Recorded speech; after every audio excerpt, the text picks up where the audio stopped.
হচ্ছে যে আগামী 7 দিনের আলটিমেটাম বিষয়টা আমরা ক্লিয়ার হওয়ার চেষ্টা করি। ধন্যবাদ। প্রিয় আপনারা জানেন যে আমাদের দীর্ঘদিনের 12 বছরের একটা যৌক্তিক দাবি, এই যৌক্তিক দাবি বাস্তবায়নের জন্য আমরা প্রায় আমাদের এই প্রিয় ভাই বোনরা মাঠে মার খেয়েছে, জেল খেটেছে, পুলিশ হয়রানি করছে, নির্যাতন করেছে।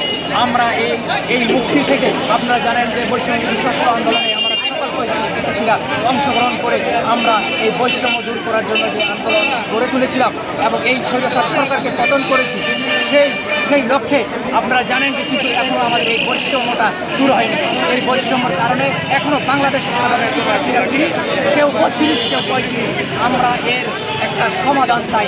এই সমাধানের লক্ষ্যে যেহেতু রাষ্ট্র আন্তর্জাতিক মানের হবে, এই রাষ্ট্র যেহেতু সংস্কার হবে, আমরা চাই আন্তর্জাতিক মানদণ্ড অনুযায়ী সর্বনিম্ন চাকরিতে আবেদনের বয়স ন্যূনতম 35 চাই।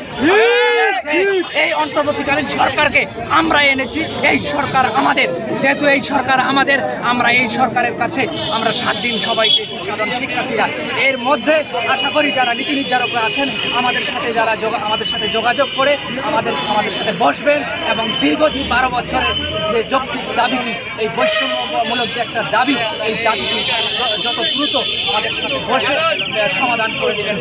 আমরা সেই লক্ষ্যে আমরা আজকে সরকার। আপনাদের পরবর্তী ডেট কবে? আগামী 7 দিনের মধ্যে যদি কর্মসূচি বা দাবি বাস্তবায়ন না হয় সেক্ষেত্রে কি আপনারা আরো কঠোর কর্মসূচিতে যাবেন? এই 7 দিনের মধ্যে যদি দাবিটা বাস্তবায়ন না হয়, সারা বাংলাদেশের ছাত্র সমাজের সিদ্ধান্ত ক্রমে আমরা যা করার লাগে আমরা সেটা সিদ্ধান্ত নিই। ধন্যবাদ। পরিষদের একজন সম্পাদক, তিনি আসলে এই দাবি বাস্তবায়নের জন্য আসলে 2-2বার মামলা সম্মুখীন হয়, এমনকি কারাবরণ পর্যন্ত করেছিলেন। যেমনটি বলা হচ্ছে যে আগামী 7 দিনের মধ্যে যদি অন্তর্বর্তীকালীন সরকারের দায়িত্বে যারা আছে যদি এই দাবি বাস্তবায়ন না করে সেক্ষেত্রে তারা এর চেয়ে আরো কঠিনতম এই পর্যায়ে আমরা আরো একজন সহযোগিতা আছে যারা থেকে এই আন্দোলন নিয়ে কাজ করছেন। আমরা 35 করবো।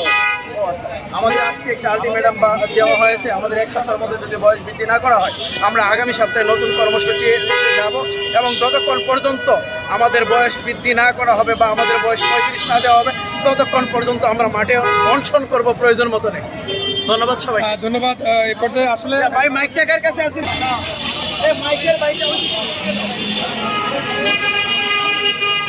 এখানে মাইকটা না এইদিকে আছে।